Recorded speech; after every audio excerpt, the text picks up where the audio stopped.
This has been Strictly Ball Business. Strictly ball business. Strictly ball business. I like that video. Shit.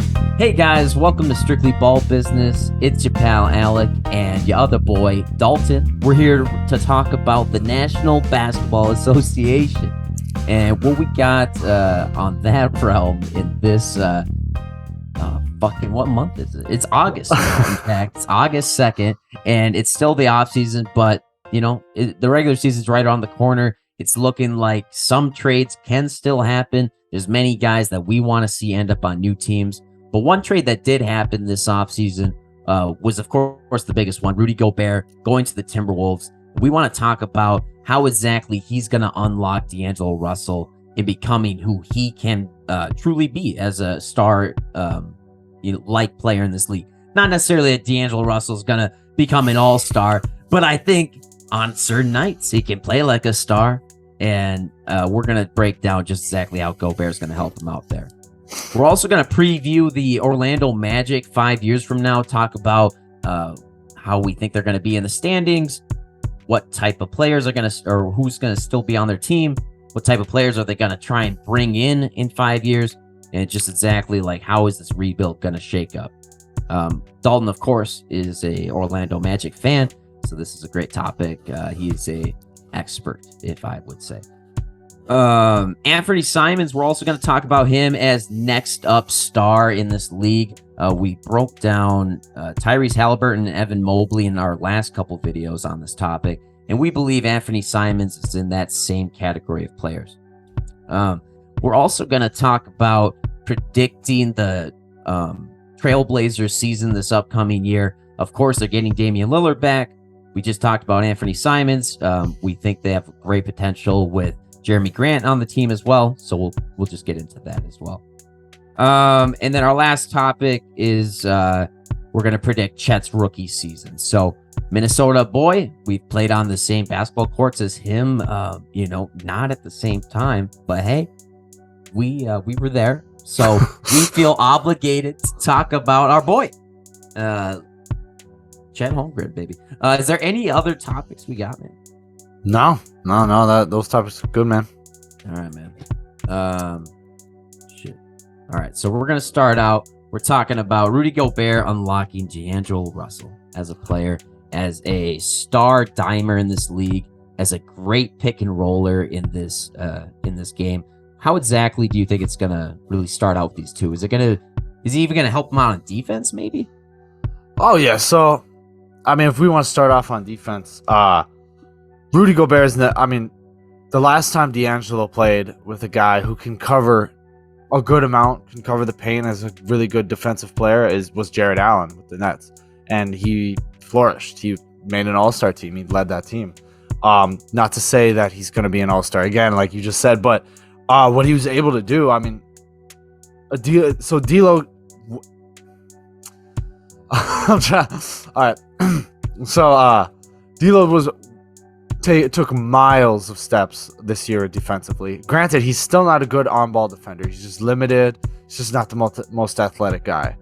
But what he did do was he got the system right. He knew where to rotate, which ones to move over. So when you have a guy like Gobert that can actually hold down the paint, where they're like, even if they get by me, there's no guarantee they're going to score. Whereas last year with the Timberwolves, you had Towns or like Naz Reid or Jared Vanderbilt, who Jared Vanderbilt's a good defensive player. Naz has work. Katz is not a good defensive player.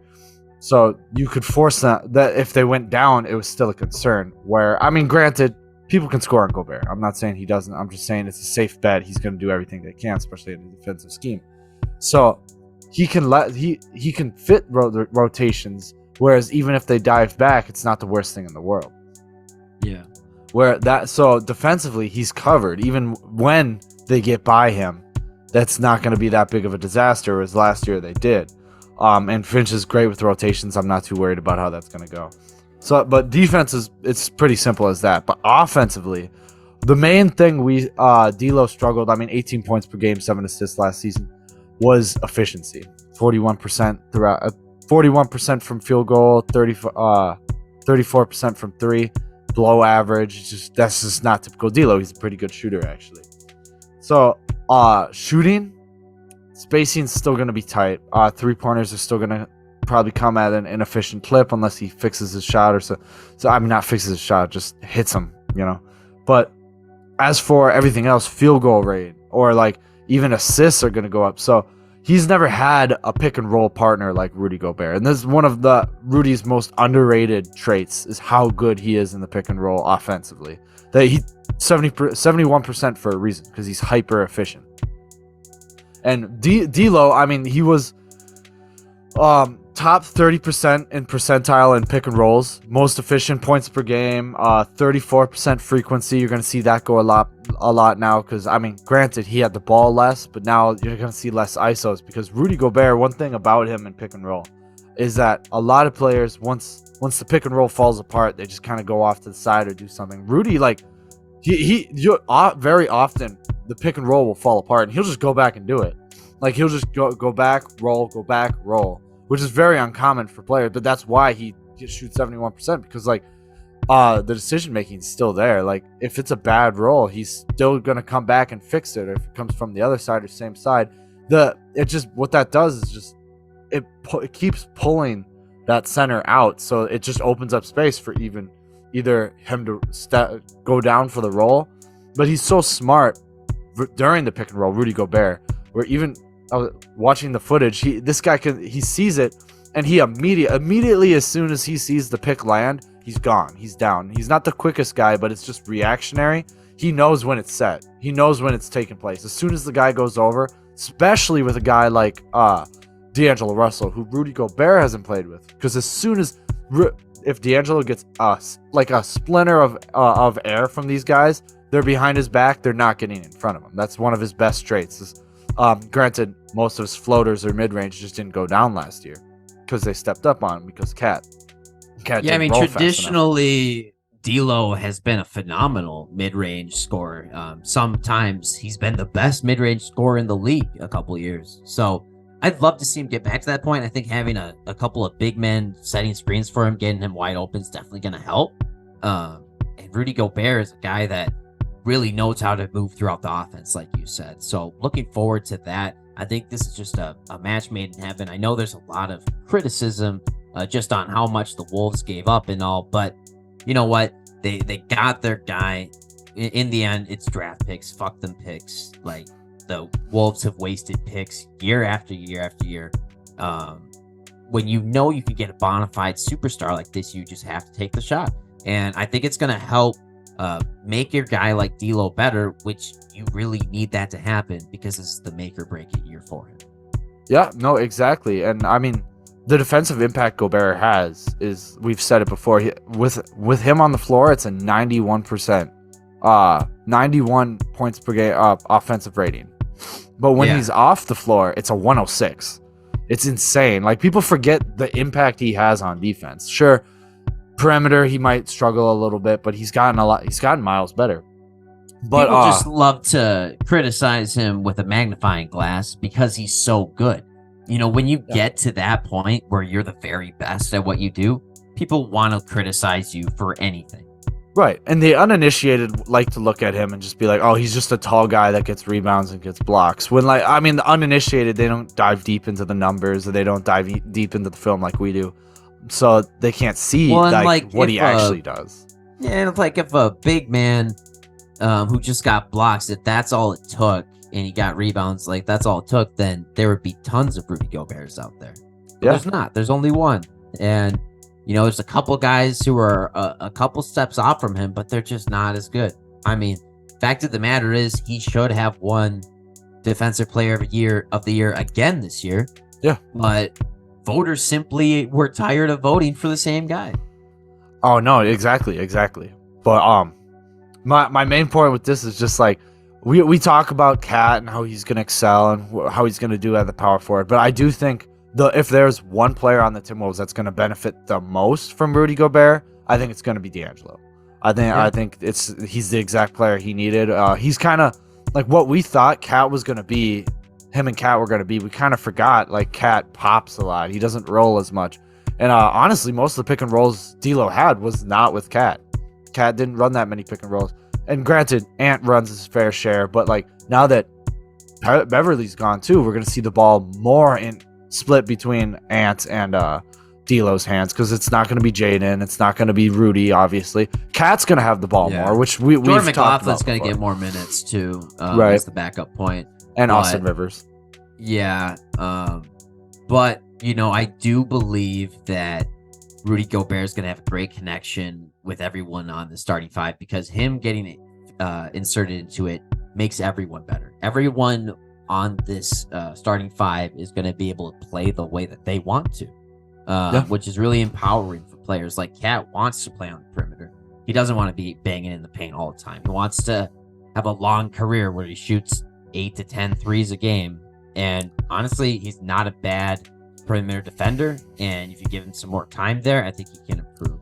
Yeah, I think he's not a bad perimeter defender. He struggles with some guards, whereas he's just a bit. I mean, he's still 6'10", like he's still slower. Like all bigs will struggle at a certain rate, and he's not the longest guy, but guarding 3s and 4s, in which I expect him to be guarding, I think he's gonna do fine. Yeah, I mean, you put him on like Michael Porter Jr. I mean, I think he can get right up on him, and like that's probably like the best style of 4 you're gonna face. I guess other than like if you got him like guarding like KD and stuff and Giannis, we'll see. Right, it does I'd change. put Gobert on Giannis in some scenarios though. Yeah, I mean, it completely changes his defensive role too. So like usually as a center, when they step out to guard, they know they don't like going far back because they know they have to get back to the paint anyway. So now Cat doesn't. It's just one less worry off his chest. He knows he can play up and stay where he is. I mean, assuming Gobert's on the floor. Well, let me ask you this before we move on to the next topic. Who do you think guards DeAndre Ayton in a best-of-7 series, Wolves versus the Suns? Is it Gobert or is it Cat? Oh, I think it's against the Suns. Yeah. Oh, it's gonna be Gobert because And who does Cat guard? Who's their four? Jay Crowder or Mikael or Cam Johnson. I think he's gonna guard any of those. Assuming Mismatch. I mean, I would look at Gobert is always going to help off, but Gobert in the Suns specific, that's a good thing to mention. So like in the Suns specifically, they don't really have another big man that does any post play. So that's the only reason Gobert would play on him. But yeah, they're screwed against Cat, I think, though. Like, what are they going to do defending him? Exactly. But let's look at the Warriors. So they have Kevon Looney, assuming Kevon's the center and Draymond's the power forward. I do think in that case, Gobert is going to guard Draymond so he can play more help defense, and Cat's going to be on Looney in that case because both it's separate, and obviously they're going to dare Green to shoot at any point in any time. But usually in those cases where they can afford to have Gobert off and help, and so he can sit in the dunker spot, they will. And Cat will guard the centers from time to time if it's a Kevon Looney or. But I expect it mainly if it's like they're the only paint. I mean, like the Cavs are going to be kind of difficult with Jared Allen and Evan Mobley. But I assume, they could do it a number of ways with the Cavs. But they will prioritize Gobert over help over on ball defense, assuming what I said earlier. Yes. Well, I think we've talked a lot about Gobert and overall how he's going to help everyone on this team, and especially D'Angelo Russell. So let's move on. We're talking the Orlando Magic now, your very own Daltonian physics. We're going to predict where these guys are going to be 5 years from now. What do you think? I'm going to give you the floor here. I'm assuming you got a big ol', I got a list ready. So let's hear it. Yeah, I got a list of. So I do think I have a list of of all like the player comparisons. We can get into the team as a whole later, but they do have a lot of young talent. Tell me if I'm being biased, but a lot of these young guys I really do think like matter and can do stuff. Like I think it's way too early just to say Jalen Suggs is just not going to be good anymore. I do think there's all things considered, he was a great defensive player last season. One of the best. He had the second best just overall defensive stats for all rookies across. So he did do well. Granted, he struggled so much on offense. My comparison for him has changed, and it's now Avery Bradley when he was with the Celtics. I think that's what he's going to be in 5 years. I don't think that's the worst thing in the world. It's a huge that would be a disappointment. However, there's places for that on this team. Do I think he's on the Magic? No, I don't think he's on the Magic in 5 years. I'd like him to be. I'd like him to turn into that guy, but I don't think so. Yeah, I mean, I think if he's looking like he's not going to be better than Avery Bradley in his prime, then they get rid of him before year 5 because he needs a fresh start, obviously, if that's the case. Yeah, and I mean, that's not the worst career in the world. Avery Bradley's had a decent career. I mean, when he was with the Celtics, he was a pretty good player. That's what justified the contract he got from I forgot where he went after that. It didn't matter, but he was a solid player. I mean, 3-and-D guy, like definitely gave them some solid years. But I mean, overall, I think if you're a top 5 pick in this draft, you have the pedigree that Jalen Suggs did coming from the draft. He's just got to live up to more than that, in my opinion. Yeah, and I'm not convinced he will. I do think we're past what the peak we thought he was drafted at. I don't think he's going to get there ever. I do think he's going to fit into a certain role. I do think he's going to be I don't think he's going to leave the NBA. He's shown that he's a capable playmaker, a capable defender. It's just scoring's just going to be so hard from him. Which, granted, if he can make a role in it, I mean, Pat Bev, people forget he's a super inefficient offensive player, but look at him. He's old, still getting contracts. He's made almost $100 million almost $100 million in his career, if not more than that. Oh, I'm sure he is. Exactly what it was. But that Suggs. Cole Anthony, I've said it a million times. His player comparison, J Cap. I think he's going to be a great 6-man in this league. I think that's where he should be. I think he should stay there. He's shown that he's effective like that. I do think he's going to be on the Magic. I think they're going to give him some he's going to be rocking around 15 to 20 million, probably on a 3-4 year contract. I think they're going to give him that's like the highest bench play, but I think it's worth keeping. I think this guy's going to be able to run a second offense. I think he's going to be able to play a 2-guard, possibly. I don't think you should just let guys like him go, because I mean, he could end up being better than Jalen Suggs even. Yeah, I think he is better than Jalen Suggs, obviously, right now, and I think it's Jalen Suggs that has to catch to him. I still think he should be a 6-man, like very Lou Will, like let a defender come out, play for 22 minutes, and let him come in, face some second-tier offenses and stuff. But I think he's going to be on the team for 5 years. In the 5 years, Fultz is a big question mark. So I think there's a very real possibility he could still be on the team. I do think he's he's an awesome point guard, one of the smartest young guys I've ever seen in the league. He's just awesome. He's in the 95 percentile for finishing at the rim. That's one of the most underrated things people forget about him. He just hasn't been on the floor much. Assuming he can stay healthy, I have him with Lowry playmaking ability, but with light Westbrook strength and finishing, athleticism. That was my comparison, kind of a Lowry Westbrook split. I think if he can, I think he could be a starting point guard. We haven't seen his growth yet. His shooting, at least he's willing to do it. It's not like a Ben Simmons or some people who are timid. When the shots come, he'll take it. He just needs to hit them at a more efficient clip. I love Fultz. I can't wait to see what he does this season. He started off great last season. His playmaking is no joke. He can be the starting point guard and run an offense on a good team. He did it on a playoff team when he was with the Magic earlier. So I have the utmost faith in Fultz. Yeah. No, I think Fultz has a ton of talent. I think the only real question mark is if he gets injured again, which obviously we're hoping doesn't happen, but there's always a possibility. Yeah. One person I don't have faith in, I don't think he's going to be on the Magic, is Isaac. I will say I think he can get to a Ben Wallace type of defensive ability. I think he can certainly get there. There's no doubt if he can just stay on the fucking floor. This guy is. I have no faith. Yep. No, I just don't know where his drive is. I'm granted we can't see his drive because he hasn't been on the floor, but he's been injured, and you can't. They can say you can't help that out, but I mean, I think there's certain rehab. Fultz wanted to get on the floor. I saw it on his Instagram, constantly posting. even all of his rehabs or anything, and I'm just not seeing much from Jonathan. Yeah, he's more concerned with his religious views and touting his stance them, and writing a book and shit. being anti-vax. Yeah. Either way, I don't see him on this team. He can get to Ben Wallace ability, and I think even default, any team would like to have what he did, even what he did the last season he played. But I don't think he's going to be there that often. Banchero, my comparison is a not fat Zion. I do think he can turn into the second best player on a team. I'm not going to. I have to see him play in the NBA more to see that he could be a number one overall. But he's been great. He's been wonderful. I like to see where he can go.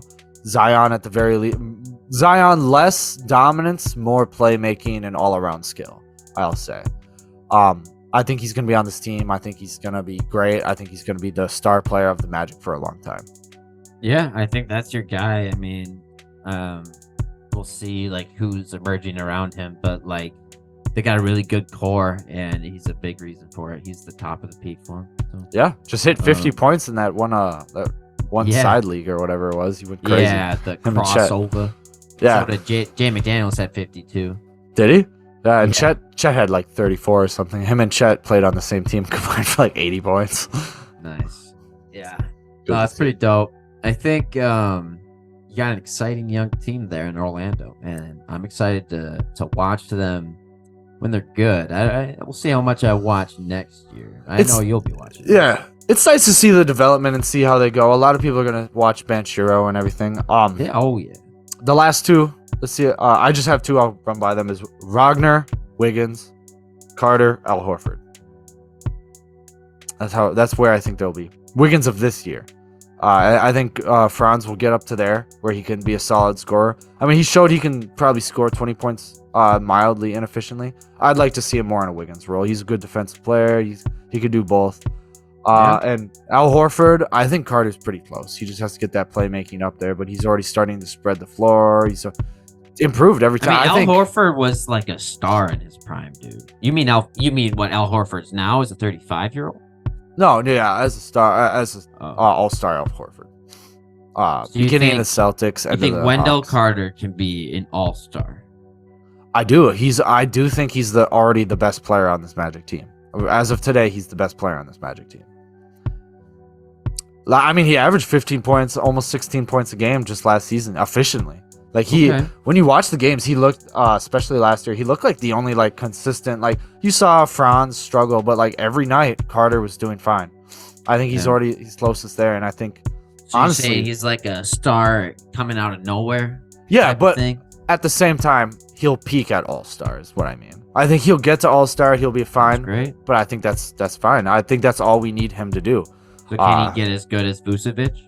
I think he can be better than Vucevic. Whoa, he thinks he can be better than Vucevic. That might be the title. We found our thumbnail. Yeah. No, honestly, I mean, like he's already better than him defensively. Granted, shooting, he still has some to catch up on. Vucevic was a very smart player, one of the best teammates you could ever have, and it shows on the court. Like everyone, nothing bad to say about Vucevic. That's why Zach LaVine asked for Vucevic when they made that trade. He's like, "Can we get him?" And because they realized he was available, and Zach wanted him because he met him and he was a cool guy. Granted, Vuce is taking some steps back, but I think Wendell Carter could be better than Vucevic. I'm not convinced he'll make more All-Star games. I think he'll have All-Star numbers. I think he'll have better career numbers and maybe better career success than 2 playoff series. I hope. Oh shit, I hope. We'll see, man. But I think we've talked a lot about the Magic. I don't know. Yeah. I got a little more here. How good do you think? Yeah, how good do you think they'll be though in 5 years? This team built around, let's say, Carter, Wagner, and Banchero.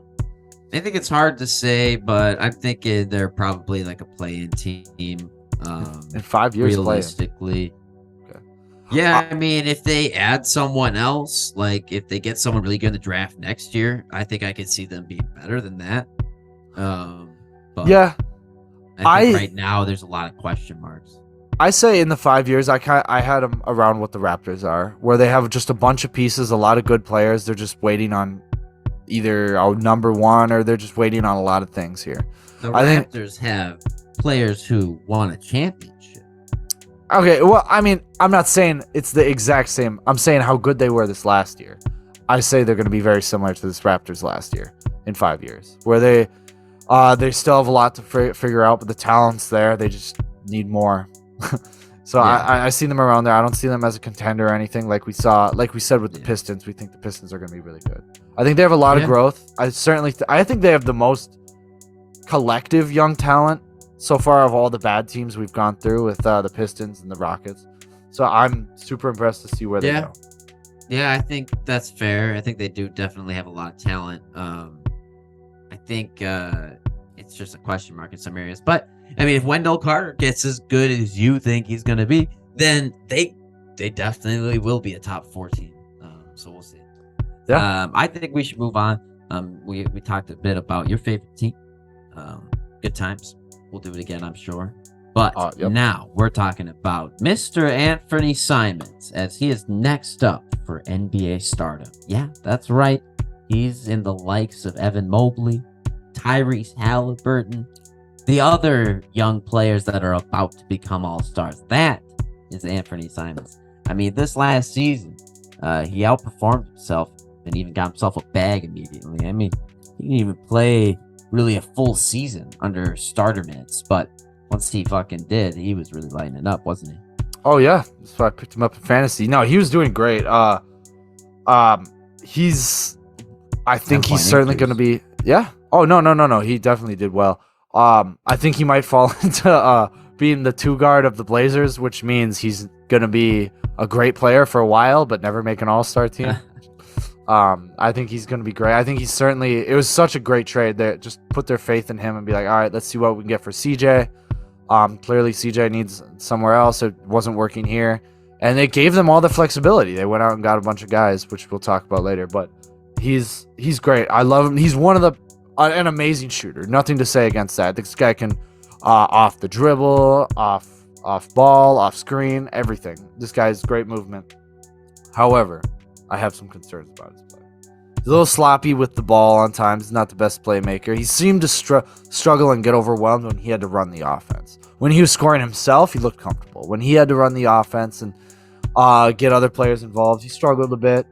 Not the quickest first step, but when he gets downhill, he can score. Certainly has a lot to do on defense. Maybe that'll help. I think Dame will cover up a lot of that stuff, especially playmaking, running the offense, do this stuff. I think Dame's going to help out his play a lot in this next season. Certainly they have a lot of defensive guys to cover up on him there, but I think maybe next year he could be close to stardom, depending upon if they get what the Trailblazers do, how much sound they make this season. But I think he has got 1 or 2 all-stars in him.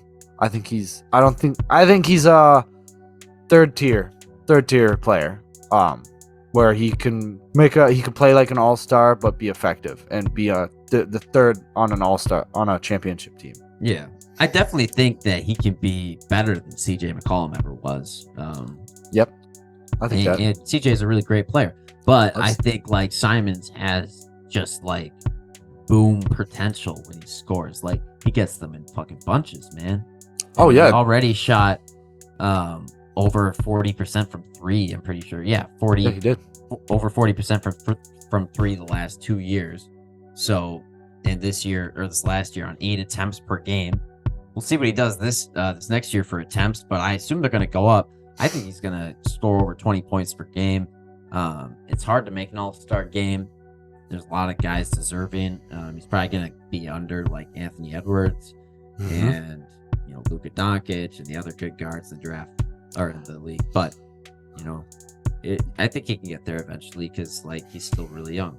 Yeah, it's a guard-heavy West. I don't think he'll make it while he's in the West. Unless something drastic changes, I don't think he'll ever make it in the West. I think he'll always be in the conversation, just like CJ was.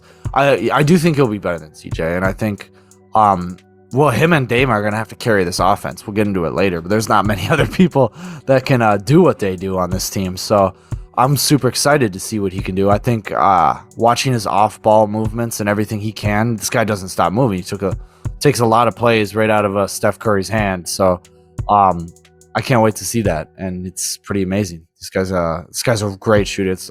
He was so exciting to watch. He's not the real Ant-Man, as watching Trailblazers announcers kept calling him the Ant-Man.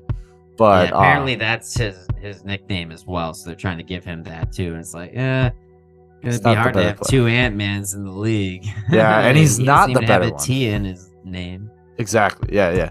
The Anfman. I don't know, but he's gonna be a great starter. I think. One thing that Dame did struggle with is getting not. So Dame is a great iso ball player. So is Anfernee Simons. So is CJ McCollum. One thing Dame has to get better at is just watching. They're gonna have to draw better plays up, because CJ was a good iso player. He was a good off ball player. His off ball movement was not as good as Anfernee. Maybe it's because Anthony's younger and he just has all that oomph. But I want to see where that goes, and if it increases, and how Dame will play next to this Anfernee. We've seen him play next to Anfernee before when he just wasn't that good. But I want to see him with this guy, and I'll judge it off that. Yeah, I mean, I think he hasn't given us enough to consider him like a bona fide star quite yet. He's definitely had small sample sizes, but I mean, his ability, like from what I've seen, I think he's definitely got high potential to get to that all-star level. So we'll see. It's gonna be tough in the guard heavy West, but yeah. I'm excited for this next year, and I think the Blazers should be a lot better. And we're actually going to get to them in our next topic too. So I don't know if you got anything else on Anfernee, but might as well go into that. Yeah. Last thing, do you think his contract, 4 years, $100 million? Are you over or under on that? You think he deserves it? It like sounded like a lot when it came out. I know like contracts get bigger each and every year, and like in reality, when that averages out, what is that like? 25 a year. Exactly. I'm a fucking idiot. It's easy now. Yeah, it's too much. It's too much money. Think he'll get there by the end of this contract? You think he'll be worth 25? Maybe. Yeah, probably. I mean, I think so. Like, I mean, they paid CJ McCollum more than that for a while. I mean, he's getting paid like 30 some. So, but I don't know. You could argue if he's worth that or not too. Yeah, just like a lot of money. It does. I think he does. I think what they're paying for is the potential. I think he'll earn that money by 2024. I think by 2024 we'll be saying, that seems right. Yeah, it's 2 years from now. So I don't think he's far off.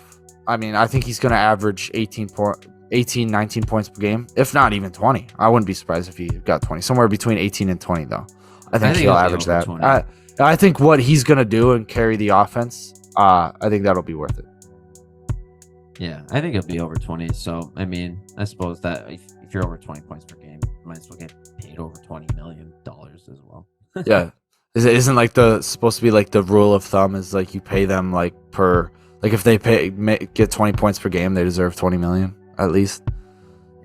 I've heard that before. So. I think I heard that like 5 years ago, and now like the money's gone up so much it doesn't even matter. But that, yeah, I mean, if you can score 20 points per game in this league, you're a pretty freaking good player. Yeah.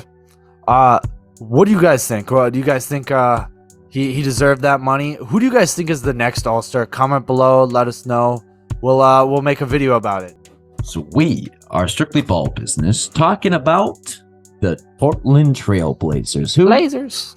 They have added some fun players, huh? They've got Jeremy Grant.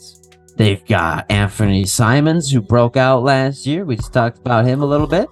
Damian Lillard's on his way back. They just extended Jusuf Nurkic for big money. I didn't really see him making that much, but again, I'm an idiot. I don't know what I'm talking about all the time. So I'm with you. I don't think he deserves that much. I think a lot of centers can do what he does, but that's beside the point. Yeah, I guess they're just like, we got him. We're going to hold on to him. But regardless, the Blazers are competitive. They locked in Damian Lillard for, some more years on that contract. He's forever. Never leaving. He's never leaving. So this year, I mean, where do you think they're going to be? Are they in the playoffs? I think they're going to be battling for a play-in. I just think, not that to take anything away from them, I just think the West is so good again. That's really good. Yeah, like Timberwolves are coming up. Jazz fell off. Nuggets are coming back. It's tough. Mavs are up there. Warriors are back. Lakers are something. But yeah, I mean, one underrated signing was Gary Payton. I think he's gonna do great for this team. I think that's awesome for them. Plus, people forget they have Josh Hart. I love Josh Hart. Josh Hart averaged like 16 points a game last season while playing great defense. He's going to be their their starting three, and I'm excited for that. Jeremy Grant's going to be their four. Nurkic is their center, and obviously their guards are Anfernee and Lillard. I think that's a pretty good. I think in the East, that's a playoff team. They have accumulated some really solid role players lately.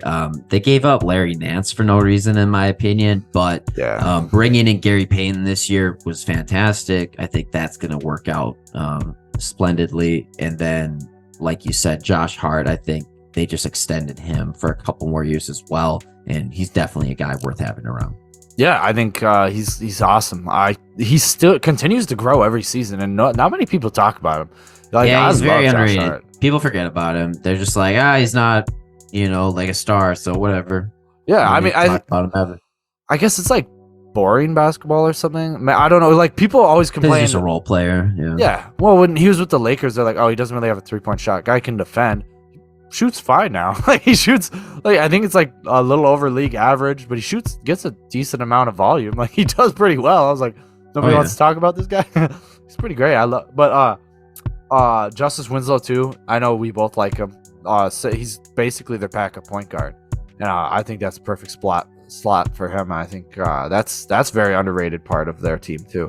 I think he's going to do well running that secondary offense. Yeah, he's a smart player.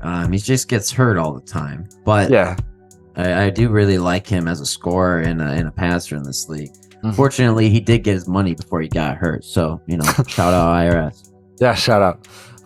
They did make one of the best drafts. I loved Shaedon Sharpe going into the draft. I thought he was going to go a lot sooner, but they picked him up. So he's going to be a wing off the bench, which is nothing but great. They get more shooters. Keon Johnson is their draft from last year. I really liked him last year. He struggled with efficiency this year, but he certainly showed everything we needed.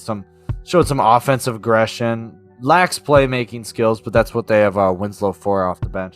But on the bright side, he shows that he could have a bright side on shooting. I mean, it was there. It has to go in a little bit more. Yeah, no, I definitely think he can get those shots to go down some more. I've got some faith in him. Yeah, and you gotta like what the front office did. Like they were almost dead last in defense this season. So they were like, you know what? They went out. They got Jeremy Grant. They got Hart in the trade. They got Gary Payton. They're like, let's see what this can do. And they're doing their best. They're doing their best to compete, and they're smart to use their draft picks on boom or bust guys, because if they do boom, like, that could be awesome for them. And they have a great potential, if they have a prospect that looks really good, to maybe put together a package for Kevin Durant. Yeah, they do. I mean, said before he'd be open to playing with his friend Damian Lillard. Yeah, I mean, they certainly have the contracts with Josh Hart, and I think a lot of that is leaning on how well Shaedon Sharpe comes out of the gate. I think that and Keon Johnson's growth, and maybe Anfernee Simons has to be part of that. That'd be leveraging a lot of the team. But one thing I kind of want to see where you get into is, I mean, because they're not the deepest team, but they have like no backup bigs. Like, do you think it's worth it tossing Whiteside a contract? I mean, he did well for the Jazz last season. When you asked the question, his face popped in my head before you even said it. Like, I definitely think he would make sense. Played for them before, knows the system. Well, new system with Chauncey, I guess. But playing with them before could be a problem too. Like, I guess we don't know if he fit in the locker room or not. If he's a great fit there, don't you think he would have been signed already? Yeah, I guess, but like, they haven't signed any other big, It's almost like what they could just be waiting, I guess. Yeah, I don't know what they're waiting for, but like, yeah, he played great. You're right. It could have been a locker room. He's had locker room issues, but he did play great when he was with them. He was starting center for a lot of it because Nurkic is a very injured boy. Yeah, I mean, they need like a good backup big. Like, that's kind of essential for them. Do they still have Zach Collins? No, he's on the Spurs Zach now. Collins, he's on the Spurs and somehow got an extension with them, right? Yeah, I don't know why. I don't know. I gotta look up the Zach Collins stats. I feel like he was not doing shit. But like when he came into the league, I mean, he was good in college, obviously. I didn't really have high expectations for him in the league. Yeah. He played last year, 24-year-old season. The year before, he didn't play at all, because he was injured from an ankle, I guess. But last year, he played 28 games and averaged 7.8 points with 5.5 rebounds on 53.5% effective field goal percentage. 34% from three. I don't get it. Yeah. Well, apparently, a lot of teams like Zach Collins. I don't get it. I don't see the appeal. Maybe I'm He's just tall. 6'11". the guy at Chipotle that just made my burrito was tall. Somehow, Basketball Reference is predicting that he's going to score 15.6 points per game next year. That's malarkey. Is he? What are they predicting for minutes? The hell? Do they think he's going to be the starter next to Keldon Johnson? This is per 36. Oh, yeah, that makes sense. This is per 36. So he'll obviously have a lot less than that because he's not starting. No way. That damn per 36. I should have read that. Mm-hmm. Well, here's a question. So they also struggled really bad with shooting and offensive creation and everything. They're in the bottom 10 teams, actually bottom 5 teams on both those. Does having Damian Lillard fix your offense? Just having him back, does that fix your offense? Because they had Anfernee the whole year. Yeah, I think it fixes it enough. I certainly think like he needs to have a great season. He just wasn't looking like himself before he got hurt, even last season. So I'd love to see him, come out of the gate strong, shoot efficiently from 3, and look like an MVP type of player. I'm predicting that he can maybe win an MVP this year. I think if any year he's going to do it, this is the year. Yeah. You think top 10 offense, or is it going to be somewhere in the middle, in the 10s? I mean, in the top 20 offense? I think it'll be top 10. They're going to be shooting a lot. Yeah. Yeah. I guess all 4 of them can shoot. Nurkic isn't a 3-point shooter, but he can shoot mid-range, some mid-range. Not efficiently, but he can shoot some mid-range. Jeremy obviously can hit from 3. We know that. Josh Hart, we were just talking about, can hit from 3. Anfernee Simons, one of the best catch-and-shoot players. Will be one of the best catch-and-shoot players in this league. I do think that. Yeah, I think they're going to be very active. They're going to be very fast, passing the ball a lot. Hopefully Shane Sharp will get a lot of looks as well. And really definitely think that could be an electric offense. I think Utah, which was one of the better offenses, is going to regress a lot. So somebody's got to take their spot. I think there's probably some other teams in there that are going to regress too. I don't exactly know who the top 10 are, but I definitely think the Blazers can do it. Yeah, if Lakers are top 10, I don't think they'll be there this year.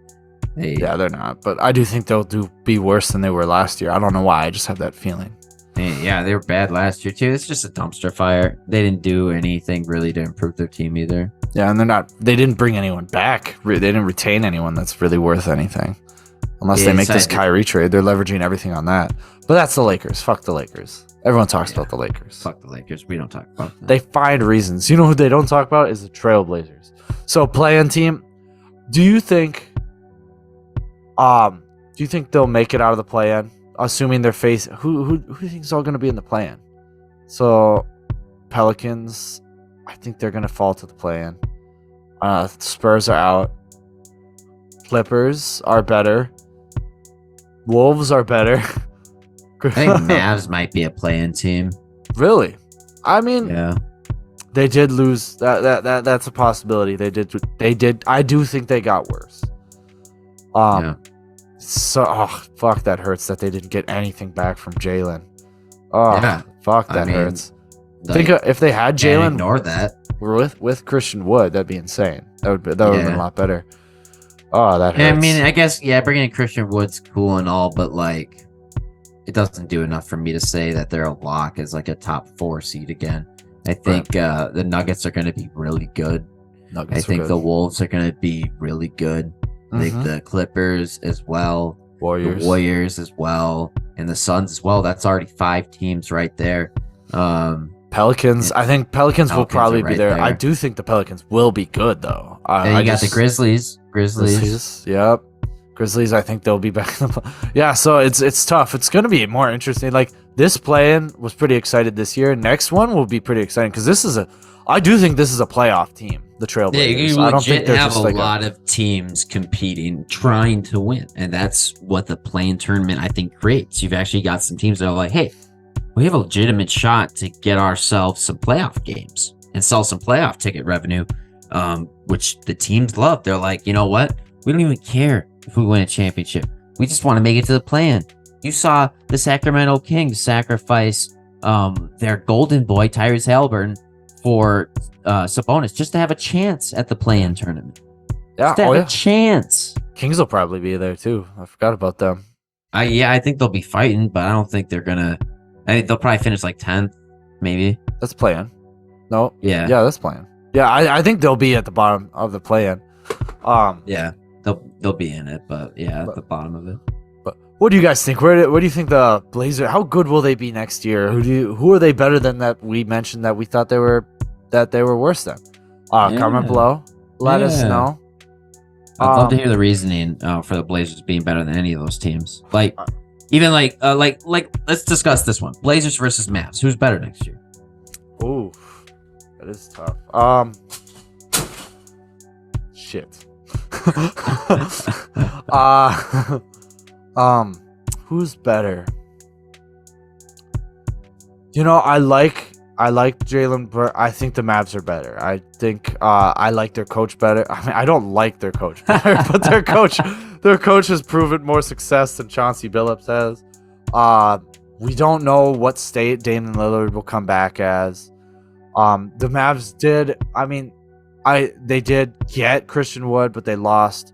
I think they're just doubling down on shooting everywhere. Dinwiddie came out to be a decent player for this as a 6-man. I take the Mavs over them. Yeah, no, that's fair. They should be better than them. They should be. I'd agree. But it's up to the Trailblazers to prove us wrong. I hope they do. I would rather have the Trailblazers go further than the Mavs. I don't know what it is. Maybe it's Mark Cuban and I just hate rich people. But I'd love to see Damian Lillard have another good run. I feel like we haven't seen him in the playoffs for a while, and he had the awesome dagger on the Thunder that ended their fucking franchise. Like, they started rebuilding immediately after that. Top 5 best moment, one of the top 5 best moments of that decade. That was insane. Yeah, that was awesome. I mean, that was amazing seeing that live. Just like seeing him pull up, I was like, "What are you doing?" And they drill. I was like, "Oh my god!" You're like, "All right." You're like, "I'm an idiot." you're like, yeah. You made me look stupid, Dame. But oh man, great player, great fun team. So great city. Would love to see those crackheads have something to celebrate about. We're gonna move on to our last topic. Chet Holmgren, Mini Haha Academy's very own. He is going to be a rookie this year, as he was chosen 2nd overall by the Oklahoma City Thunder. Mm-hmm. And maybe not where I thought he'd be. Before the draft started, I thought maybe he was going to go number 1. To be honest with you, yeah. But I think it's a great fit. I think it totally makes sense for him to be on the Thunder, and the connection between him and Giddey is going to be fantastic. I think it was pretty good in Summer League. There is going to be great. Yeah, in Summer League it looked pretty good. Him and Giddey, because they played together in Summer League, and Giddey took a bunch of miles steps. So yeah, that looked good. Maybe Jalen Suggs doesn't like Chet. Maybe that he's just like, "Hey, Magic, don't do this to me." I wonder. He clearly didn't put any shiny reviews in it, but I mean, in the end, the Magic just are gonna go with who they want to go with. They don't give a shit about the friendship stuff in the end. Yeah, it's like if it works out, it's cool, bonus. But I guess they just decided Paolo was their guy. But I mean, Chet as a prospect, we haven't seen a shot blocker of this pedigree go this high in the draft in like a really long time. And Evan, obviously, everybody's gonna talk about his size, but I don't think it's an issue. I mean, his footwork and his way to get around players, I think, and stay in front of them, I think is really gonna help him out. He's gonna have to put on some weight, obviously, but he's still just a kid. I think that's naturally gonna come. And regardless, he looks like a solid shooter. And if you're a solid shooter at that level, at that height, it doesn't really matter what your weight is. It doesn't really matter because he's already creating an impact on defense with his shot blocking ability that we've seen. He can put on big men as well. So I think he's gonna be a star. Oh yeah, I do think he's gonna be a star. He certainly looks like it. I mean, so watching his summer league, you watch it and you're like, this guy could have been one. This guy could have gone one. Just like Banchero, you're like, I get it. You're like, I see why he was picked one. Where Jabari, I didn't. Watching that summer league, I was like, well, he's good, but not number one. But yeah, no, I could see why Chet could have gone one. I hope he could be the biggest hit to OKC since Kevin Durant and James Harden. I'm hoping. Guy looks good. So shooting, everything's there. I've never seen a rookie so good or a prolific at shooting, even in summer league. Trae Young struggled, and he's supposed to be one of the best shooters in the NBA. But no, he's just a confidence shooting there. Defense, active hands. Guy could watch some guard. Didn't even look weird. You thought a 7'2" guy guarding on the perimeter didn't even look weird. And down low looked like he was there. Just looked like he was swatting. Just not even a ball. Didn't even look like he was playing basketball. Just looked bothered. Just swatting balls here and there. It looked awesome. But we talked about his physicality. I mean, everyone does. Watching these summer league possessions. Listen, I think he'll get bigger. Yeah, you're right. I think he'll get bigger. I think he'll get more confident. But he's so timid. He didn't even like spending time in the paint. I watched 3 of his every possession, just because I was trying to find how often he went in the paint. He didn't go in the paint that often, and when he did, it was just a wide open dunk. Yeah, like it wasn't a contact, wasn't anything cool. So that's my only he's not worry. backing anybody up in the post with that weight. No, and a lot of times they just had like 2 wings guard him because he couldn't back them up. So they're like, just go out and guard Chet because he's just wasn't stronger than most wings in the NBA. So that's my only thing. I still think he's gonna be fine. He's gonna come in and do that, but he needs to get a better inside game than he has. Like even cutting didn't do that much because he is slower. I don't think he slows down the offense, but I am confident he cannot be a center in this NBA. I think he'll be a fine 4. I think he'll be a fine power forward. Yeah, he's probably gonna be a 4. Defensively, I don't think he can really keep up with the big guys there for center. But he's a millionaire now, so he should have like a personal chef, and they should be having him on like a 20,000 calorie a day diet. I think. Yeah, they should just have a cow in his house. They're like, go bite the cow and then come and eat. It's like it's a raw. He must cow. be a picky. He must be a picky eater. He must Has to only be. eat chicken nuggets and mozzarella sticks. Has to be. That's the only way. But Yeah, because I mean, Yeah. you got like one spectrum of him, and you got Zion. Like, how do we get that? It's clearly you don't like eating. if you throw Or them both maybe he's together, got crazy high metabolism. yeah, I mean that's probably what it is. Quite transparently, he probably has a crazy high Yeah. metabolism. But my last struggle with him is his playmaking looked awful. Which, granted, that's not what he was drafted on. Everyone knew he just wasn't a good playmaker. Passes kind of look stupid. Like he made a bunch of like really dumb passes, like tried to go behind the back, and it's just like Yeah. hit someone else. They're just No like need. so. They're like, oh okay, whatever. He Which, tries to be a granted- little too swaggy sometimes. Yeah, which granted that's not going to happen during the regular season. But even like some of his through passes, just kind of like whatever. Like he gets overwhelmed, just kind of throws it out of the way.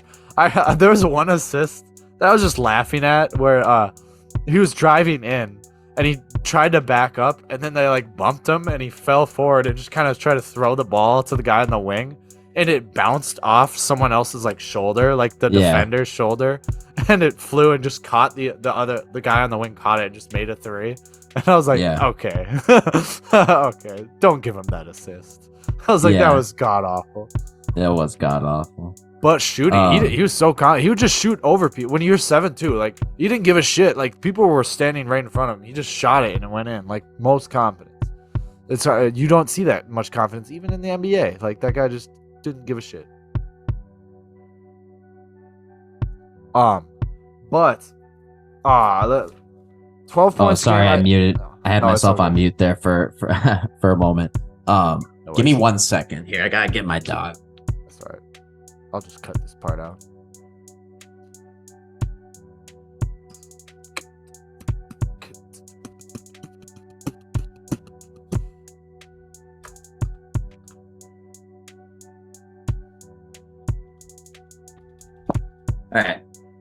All right, I'm back. Sorry about that.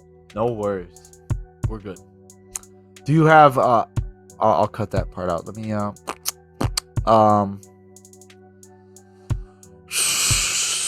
trying to find a good transition in my head that's gonna seem seamless on that thing. How many, I mean, with Chet on the OKC, when do you think they'll make the playoffs for the first time? I mean, it's I think like 3-4 years from now, maybe. 3, 4, For so like like 2025, 26. 25. Is Shea still on the team then? If Yeah, he has to they be. don't make the playoff, well, if they don't make the playoffs, I'm gonna get frustrated if like Shea, he's been on that team. They could probably deserve to win. I'd say You think they're gonna make it sooner than that? In 2025? no, maybe 2024 is the best hope. They're not making it next year. We'll see how they do this year. I don't think they're making next year. So yeah, 2024 I think would be my position. It's only a year earlier, but I think that year really matters because they have Shea, who's a great player. We've talked about it. This guy's awesome. But I think they might have to make a trade, like or something that accelerated, especially if they see Shea get some. The minute they see him, starting to frustrate, because I do think Chet is like a win. Like he's probably needs after his rookie year, he'll be ready to help out winning basketball, kind of like Luka was. Same trajectory as Luka, where he came in and he was already really good. He just needed a year to get on his feet. I think that'll be a lot like Chet. So I think this team might be built with Josh Giddey and him might be built around signing a decent free agent or making a trade to fit into Shea and Chet's timeline. I think realistically they're gonna have to trade for someone because I don't know who you're gonna convince to come sign a contract in Oklahoma. But yeah. I guess it's possible. There are some people that are from the South, so maybe. But most likely these days in general, teams have to build secondarily through trades. That's just guys are signing extensions. Like they're trying to maximize their money. That's how it's working out. Mm-hmm. But that's Chet. He's going to be a great guy. I do think, as I was talking earlier, that Paolo, he's on the same line as Paolo. Tier 2, I think all the skills there. I just need to see how they are in the NBA. So he could, right now, I think he'll be he can be the second best player on the team. We'll see if he can form into that. That's a hard thing to mold. But you got anything else on Chet? No, I'm excited to see the highest draft pick that I know of from Minnesota. See how he does. I'm cheering for him. Really hoping he does well. So that's all I got. Yeah. Comment below. Let us know what you think about Chet. I think we can finish out the episode with just some condolences for the family of Bill Russell. I mean, guy was he was a legend. Literally, Finals MVPs named after him. 2 championships coaching, 9 championships as a player. What a career! Good. Well missed. This guy was the godfather of the NBA. It seemed like the godfather of the NBA. So yeah, Bill Russell. Yeah, I mean, I wasn't old enough, obviously, to see him play. Neither you were. Neither were you. But we did see how kind of a person he was, and just what he gave to the game. And when he was playing, there was a lot of racial divide. Like people were questioning if a black player could play basketball, and they brought him and some other African Americans to the Boston Celtics around that time, and maybe coincidentally or not, won 11 championships with them. Mm-hmm. And so what, he really pioneered what has become a saving point for a lot of youth in this world, and a lot of people turn to basketball and he's really been a great inspiration for everyone, in my opinion. Oh yeah, he's a terrific guy. He brought probably the first best rivalry. I'm not best, but the first real rivalry in the NBA between him and Wilt. Certainly exciting parts about every part of the journey, and he's going to be a well-missed guy. Yeah, I'll miss him. I think overall the league's going to miss him, so rest in peace. We're going to wrap it up there on episode 49, and we'll see you guys next time for episode 50, Strictly Ball Business. 50.